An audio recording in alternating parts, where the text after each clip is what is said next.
सभापति महोदय, मुझे कहने में कोई संकोच नहीं, ये जो बीजेपी की एनडीए की सरकार है, ये सरकार पूरी तरह से गरीब विरोधी, किसान विरोधी, नौजवान विरोधी, बुनकर विरोधी, छात्र विरोधी, दलित विरोधी, पिछड़ा विरोधी, मजदूर विरोधी, जितनी भी अगर उपाधियां दी जाएंगी सभापति महोदय वो कम हैं।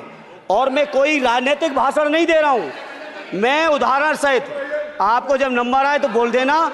और हमें पता है आपका नंबर भी नहीं आएगा आपकी पार्टी में, ये भी पता है हमें। सभापति महोदय, श्रद्धेय नेताजी ने हमेशा कहा है कि चुनाव में या जनता के बीच किया हुआ वादा अगर आप पूरा नहीं करते हैं तो वो भी एक सबसे बड़ा भ्रष्टाचार है। और उस भ्रष्टाचार में अगर किसी ने वर्ल्ड रिकॉर्ड बनाया है तो बीजेपी की और एनडीए की सरकार ने बनाया है। सभापति महोदय, 2014 के चुनाव के समय प्रधानमंत्री जी ने वादे किए कि 2 करोड़ रोजगार हर साल मिलेंगे। स्वामीनाथन जी, जिनको भारत रत्न दिया है, सरकार को मैं धन्यवाद देता हूं, लेकिन वो धन्यवाद अधूरा है जब तक उनकी सिफारिशों को नहीं मानते हो।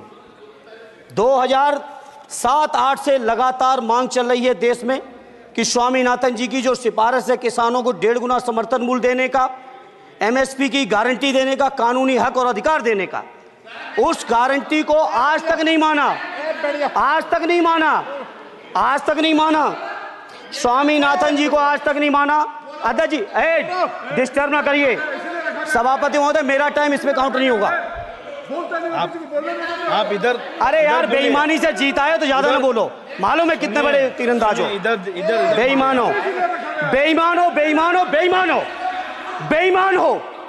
चलो, स्वामीनाथन जी की आपने नहीं मानी, एमएसपी आपने लागू नहीं की। कितनी बढ़िया बातें कि खाद पे हम सब्सिडी बढ़ा रहे हैं। पहले 50 किलो को 45 किलो, फिर 45 किलो को 40 किलो, और मुझे लगता है कि एक तीसरा कार्यकाल पूरे होते होते केवल 10 ही किलो बचेगा खाद के कट्टे में, इससे ज्यादा नहीं बचेगा। मंडी एक नहीं बनाई, आत्महत्या इतनी कर रहे हैं किसान। और किसान अगर अपनी एमएसपी की मांग करते हैं, हजारों किसान यहीं दिल्ली की सीमा पर मारे जाते हैं, और आप सोचते हो कि आपकी बात को कोई समझेगा नहीं। सभापति महोदय, नौजवानों को कितना गुमराह किया गया। नौजवानों से कह दिया गया हर साल 2 करोड़ रोजगार। मैं आज सवाल पूछता हूं अपने नौजवानों की ओर से, बताएं भारतीय जनता पार्टी के लोग, सरकार में बैठे लोग, 10 साल आपने राज कर लिया है, आखिर 20 करोड़ नौजवानों को रोजगार कहां है? अरे छोड़िए यार, अबे कोई नोटिस नहीं लेता तुम्हें, छोड़ो छोड़ो, कोई नोटिस नहीं लेगा तुम्हें। 20 करोड़ नौजवान के रोजगार का हिसाब कहां है? आज 11वें बजट में जब याद आई तो वो भी ट्रेनिंग की बात करते हो। मैं कहना चाहता हूं आईआईएम, आईआईटी के नौजवानों को रोजगार नहीं दे पा रहे हो। आप सोच रहे हो इंटर्नशिप के इस छोटे से शगुफे से नौजवान खुश होंगे? देश के नौजवान खुश होने वाले नहीं है। सभापति महोदय, शिक्षा के मसले पर लगातार बजट घटाया जा रहा है, लगातार सरकारी शिक्षा कम की जा रही है, और ये बीजेपी की सरकार की लगातार प्रयास है कि नौजवान शिक्षित होंगे तो सवाल पूछेंगे। देश की जेएनयू से लेके, बीएचयू से लेके, एमयू से लेके जितने बड़े संस्थान हैं, सारे संस्थानों को बर्बाद कर दिया है।